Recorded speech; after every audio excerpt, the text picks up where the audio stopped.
this is Dread, and in today's video topic, this is going to be the full build guide showcase for the Spirit Plague Soul Feast Warlock. So before we actually get into the build and explain it, I do want to mention right now this build is being hampered by a weird design decision by EHG. So a lot of our clear is focused on applying poisons with Spirit Plague. So there's a node inside Spirit Plague that allow you to apply poisons, right? The problem is those poisons that we apply do not scale with the more damage inside Spirit Plague's tree. That's because Spirit Plague is a lie, at least the skill is. So the skill itself is not Spirit Plague, but it is a spell, quote unquote, that applies Spirit Plague. That means that the more damage inside Spirit Plague does not apply to these poisons for absolutely no reason, by the way. This is what I was explained to when I asked Mike, and I'll be honest, I think it's a dumb idea. I think that, like, if I'm applying ailments with a tree, in this case Spirit Plague, if I grab more damage inside that tree, unless it specifically states otherwise, it should apply to the damage. So I should be having like 4 to 5 times more damage right now with the Spirit Plague combo, which kind of hampers our ability to clear at later corruptions. Early on, you don't really feel it because you do plenty of damage, especially like 500, 600 corruption. But as soon as I started to push corruption, I started to feel it. And that's just because, you know, I'm supposed to have like 5 times the amount of damage, but for some reason, it's not working that way. But before we get into the build, if you haven't already, I would heavily suggest leaving a like on the video and subscribing to the channel, as that is the best way of supporting content like this on YouTube. It's the best way to show me that you want more stuff like this. Now, let's talk about the build in detail, shall we? So if you don't know what's going on, there is a node inside Spirit Plague that applies poisons, of course. Now, these poisons, they scale their duration with Spirit Plague's duration. So if you grab all the duration nodes in Spirit Plague, you can have like maybe like 6 to 7 second poisons. What's really cool though is we can use Soul Feast, applying a necrotic skill hit with Mark of the Rat from Profane Veil. We use the same glove technique that we used in the Stygian Colich setup, so we can spread our poisons with necrotic spell hits, which Soul Feast is. So we hit a bunch of different mobs with it, and those will ping pong all the poisons. So we apply Spirit Plague to a few mobs. Soul Feast will then spread those curses thanks to the node that spreads Spirit Plague, right? And then after that, what will happen is when we spread those poisons, they will spread, and then the curse will spread, which will apply more poisons, which will give you more poison proliferation. So if you don't know how poison prolif works, we had to do some digging, and we finally figured it out. The way that it works is if I apply 3 poisons to 5 mobs, right? Let's do some basic elementary math here. If I apply 3 poisons to 5 mobs, it will settle at 15 poisons on each of those mobs. That's because the poison prolif cannot create new poisons, quote unquote. I was wrong with my initial testing because of that. But the way it works is if you applied 5 poisons across 5 different creatures that are within prolif range, right?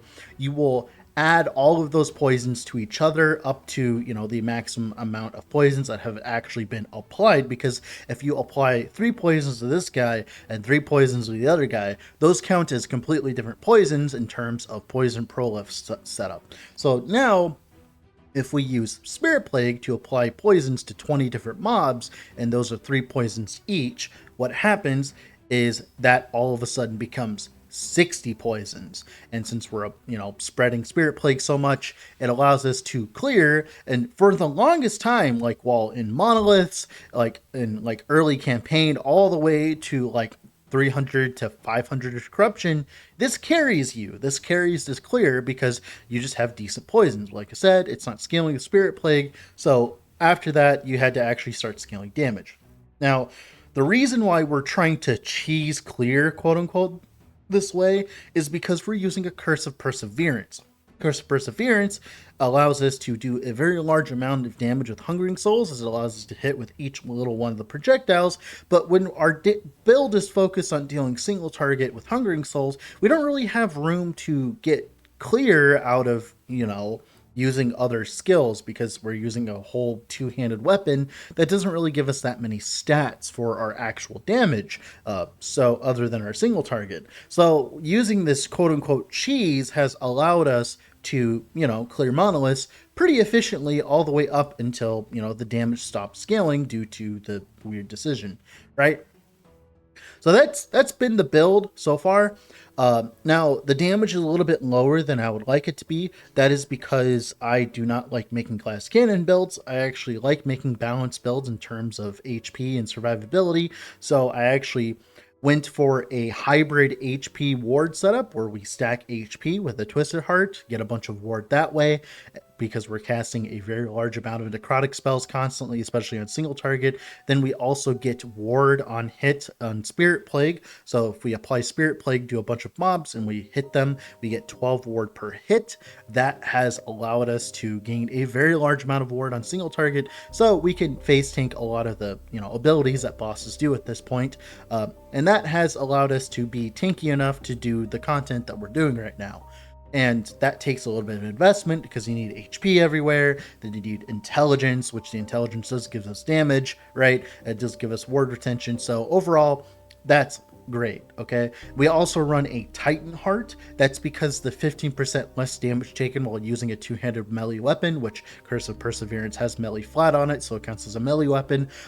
It means that it applies to our HP and our ward. We don't care about like endurance as much because endurance doesn't apply to our ward, but armor and the DR from Titan Heart does apply to our ward as well. And overall, like I said, I'm pretty happy with the build. Like I said, due to the weird design decisions of EHG, the poison spreading stuff isn't as strong as I'd like it to be due to, Spirit Plague not scaling the more damage on the poisons, but oh well, we'll see if they fix it at some point. With all that being said, let's go in game and talk about the build more in detail, shall we? Alright, here we are in game with the Warlock. Let's go over the skills. So for Hungering Souls, mainly we just want to grab as much of the more damage modifiers as possible in the tree, while also maintaining a decent mana cost for Hungering Souls. Right now, I can sustain a 3 mana cost very easily, so you can always mess around with the points and do as you please in terms of the negative points and mana cost.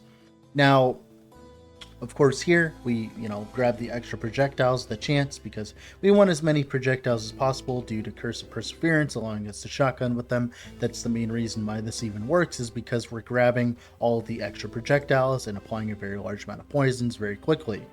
Of course, extra projectiles here. We do have to bite the bullet and sacrifice 2 projectiles. We do get access to Grave Bond, which allows us to deal more damage when we have a minion out, and more damage per minion. This is important because we're using Bone Curse.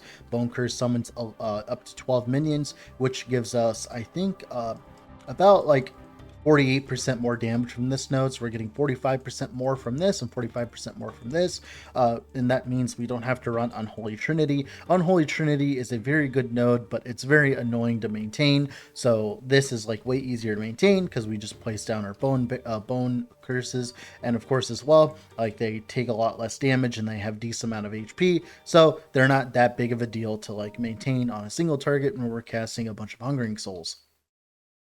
That's pretty much it for Hungering Souls. Then for Soul Feast here, Soul Feast is a little bit more complicated. We need another Strife, so we can spread Spirit Plague at least 1 node into this. I found 2 to be comfy.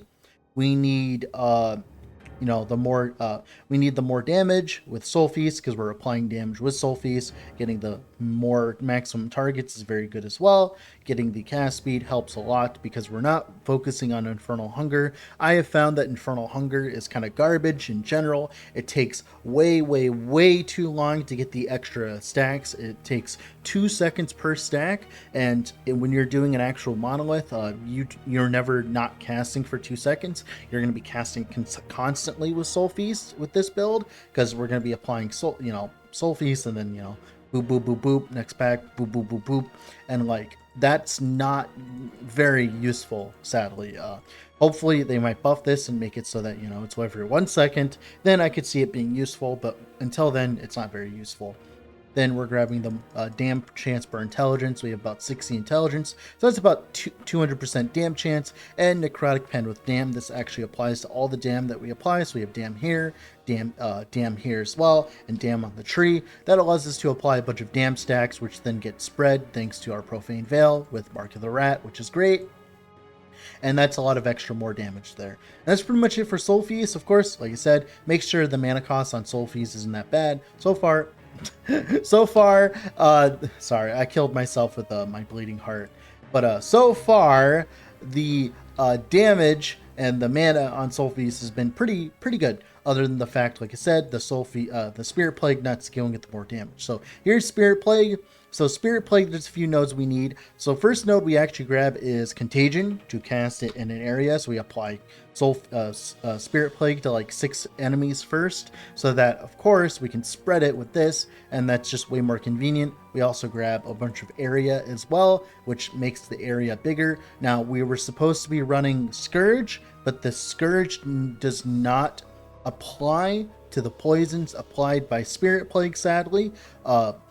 Same thing with these nodes up here. These more damage modifiers do not apply to poisons by Spirit Plague. Otherwise, we would have significantly more damage, sadly. Like, whatever. Cool. Some other nodes that we need to grab, of course, is the poison nodes. We need to grab the duration nodes and the cast speed. Not only does it make it more convenient for us, it also makes it so our poisons last longer on these targets, which is great. So that means more maximum poisons. Then we grab 20% chance here to spread to afflicted enemies, so we spread even more. Then we also grab Putrid Recovery, which gives us 12 ward on hit with Spirit Plague, which means whenever we hit anything that's applied by Spirit Plague, that includes single targets. So when I'm doing this and hitting them a billion times, I'm getting a very large amount of ward. And that's pretty much it for Spirit Plague as well.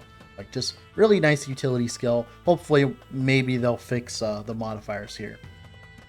Now we have Profane Veil. Profane Veil, the only reason we have Profane Veil is for Mark of the Rat.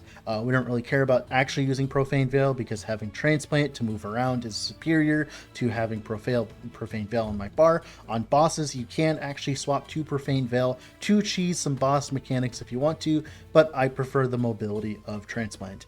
Then, of course, Bone Curse here. Bone Curse, like I said, we're just applying the Bone Prisons.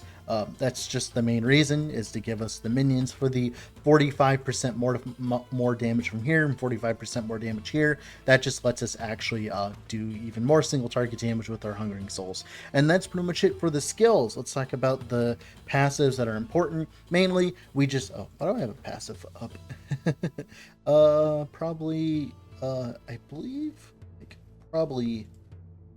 Yeah, here, there you go. We get that last duration point. But yeah, pretty much for the nodes, we care about stacking intelligence because of the ward retention. So since we're playing a hybrid build, this poison duration for single target is good. By the way, this does not work on the Spirit Plague's duration of poison because it has a different duration, which is funny.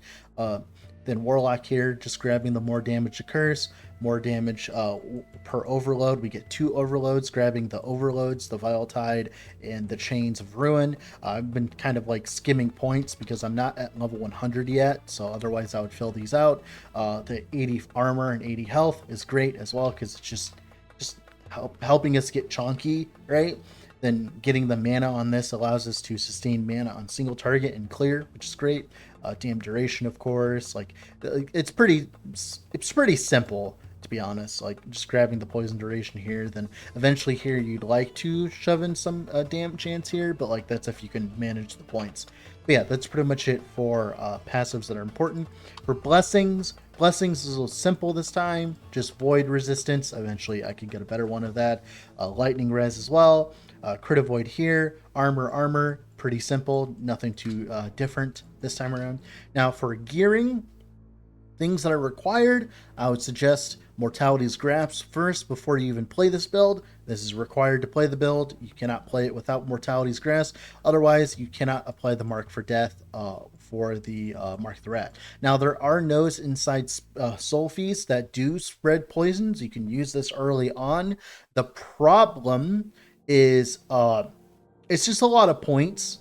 and we want to grab the Damned chance and the Necrotic Pen with Damned and all that and all these other points. So grabbing these is very hard to do and to justify when we can just spec into Profane Veil and spread not only poisons but the dams we apply as well with Mortality's Grasp. Curse of Perseverance, of course, is all over single target, very mandatory in my opinion. Then, of course, the chest here, Titan Heart, just for the Damned, the Intelligence, just extra global poison chance with Viper Tail. Tongue of the Aberrant Seer is just a little bit of extra poison chance, not necessarily necessary, but it is good. And then Twisted Heart, of course, for the massive ward we get, the cast speed, the +1 to necrotic spells, which is relevant with this build. The strength even gives us % armor. Like Twisted Heart is hard to not go for. Then Amulet here, Bleeding Heart, to give us extra leech, sustain, to sustain our Twisted Heart, and to give us a lot of sustain on single target as well and on clear. And it's just a really good item in general. Helmet +4 to Hungering Souls, so we get those extra levels on Hungering Souls, and we can seal Damned chance as well, which is cool. This ring, I was just running Intelligence and damage over time and Crit Avoid and stuff. Eventually, if you get enough Crit Avoid on gear, you can actually swap this Crit Avoid to Poison Chance and get a little bit more single target. Then, of course, here some these are the idols you want to be using, but I'm running just some Resistance HP idols. I do have one Ornate idol because it not only gives me the physical res, but also gives me extra chance to fire additional souls, which is a lot of extra damage. And that's pretty much it for the build. That's pretty much it for the character today. With all that being said, this has been Dread. I'll have to go do something else. Bye.